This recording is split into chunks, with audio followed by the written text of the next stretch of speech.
तो आज हम बात करने वाले हैं माइग्रेन के बारे में। क्या आपको पता है खाली इंडिया में ही 25.2% से भी ज़्यादा लोगों को माइग्रेन की प्रॉब्लम है। इसके अलावा खाली इंडिया ही नहीं, माइग्रेन दुनिया की 3 कॉमन बीमारियों में से एक बीमारी मानी जाती है। इसके अलावा पूरी दुनिया की बात की जाए तो पूरी दुनिया में 14.7% लोग माइग्रेन से गुजर रहे हैं। अगर पूरी दुनिया की बात की जाए तो डायबिटीज़, एपिलेप्सी और अस्थमा से भी ज़्यादा मरीज माइग्रेन के हैं। अब बात करते हैं क्रोनिक माइग्रेन की, तो पूरी दुनिया में से 2% पॉपुलेशन क्रोनिक माइग्रेन का शिकार है। माइग्रेन इतना कॉमन है इंडिया में कि हर 5 में से एक औरत माइग्रेन से अफेक्टेड है और हर 15 मर्द में से एक मर्द अफेक्टेड है माइग्रेन से। अब बात करते हैं उन सब काजेज़ की जिनकी वजह से एक इंसान माइग्रेन जैसी बीमारी का शिकार बनता है। तो पहला काज है unhealthy food habits. Unhealthy food habits का मतलब जब एक इंसान बहुत ज़्यादा फास्ट फूड कंज्यूम कर लेता है या बहुत सारा शुगरी सोडा कंज्यूम करता है, तो उसकी वजह से एक न्यूरल सेंसेशन ट्रिगर होता है जिसकी वजह से इंसान माइग्रेन का शिकार होता है। इसके अलावा कुछ और काजेज़ हैं इंसान का बहुत ज़्यादा स्ट्रेस में रहना। इसके अलावा इंसान का लेट सोना या कुछ फिज़िकल चेंजेस। इसके अलावा वेदर में बहुत ज़्यादा डिफरेंसेस आना, उससे भी इंसान को माइग्रेन हो सकता है। या साइड इफ़ेक्ट जो मेडिसिन्स की वजह से एक इंसान को होता है, उसकी वजह से भी एक इंसान को माइग्रेन हो सकता है। लेकिन याद रहे, जहाँ बीमारी होती है वहाँ इलाज भी होता है।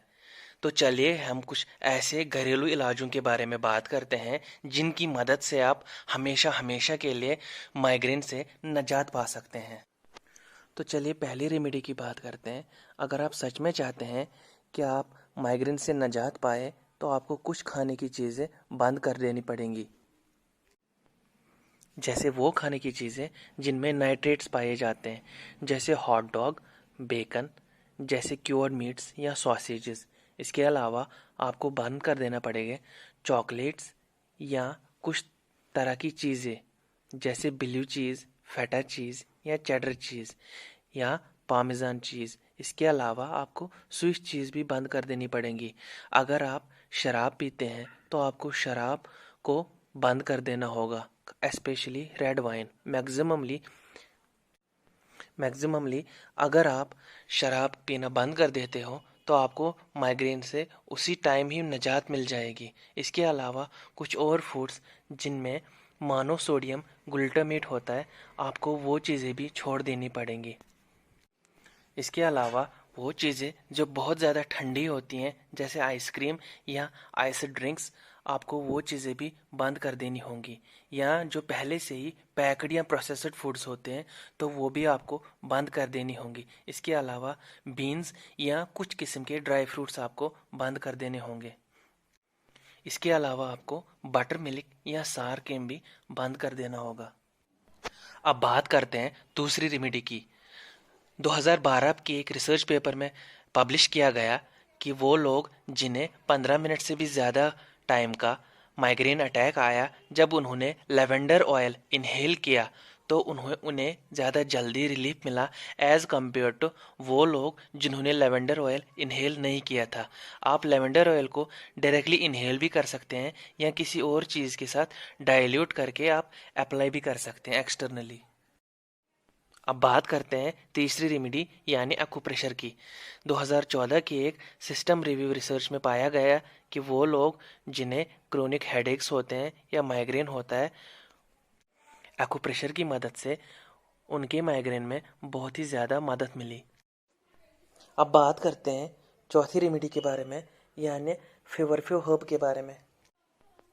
2004 की एक सिस्टमेटिक रिव्यू रिसर्च में पाया गया कि वो माइग्रेन पेशेंट्स जिन्होंने फेवरफ्यू हर्ब का इस्तेमाल किया था उन्हें ऑलमोस्ट माइग्रेन से निजात मिल गई। इसमें और एक खासियत ये है कि अगर आप फेवरफ्यू हर्ब का इस्तेमाल करते हो तो इसमें कोई भी साइड इफ़ेक्ट्स नहीं है।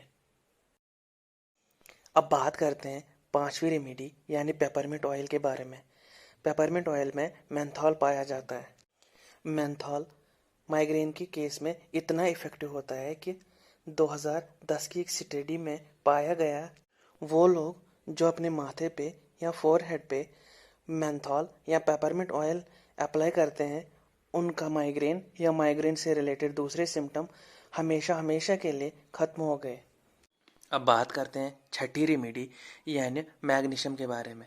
क्या आपको पता है कि माइग्रेन या क्रोनिक हेडेक्स का बहुत बड़ा जिम्मेदार है मैग्नीशियम डिफिशिएंसी। एक स्टडी के मुताबिक मैग्नीशियम ऑक्साइड सप्लीमेंटेशन मदद करता है माइग्रेन या क्रोनिक हेडेक से हमेशा हमेशा निजात दिलाने के लिए। अब सवाल ये उठता है कि मैग्नीशियम कौन से फूड्स में प्रेजेंट होता है। फूड्स जैसे आलमंड, जैसे सेसेम सीड्स, जैसे सनफ्लावर सीड्स, जैसे ब्राज़ील नट्स, जैसे कैश्यूज, जैसे पीनट बटर, जैसे ओटमील, जैसे एग्स या जैसे मिल्क, इन सब चीज़ों में मैग्नीशियम पाया जाता है। आप इन सब चीज़ों को अपने डाइट में शामिल करके मैग्नीशियम डिफिशिएंसी से आज़ाद हो सकते हैं और माइग्रेन से हमेशा हमेशा के लिए निजात पा सकते हैं। अगर आपको ये वीडियो इन्फॉर्मेटिव लगा तो प्लीज़ चैनल को सब्सक्राइब कीजिए और बेल आइकन पे क्लिक कीजिए ताकि आपको और भी वीडियोस के अपडेट्स मिलते रहे, क्योंकि मैं हर दिन एक नया वीडियो अपलोड करता हूँ।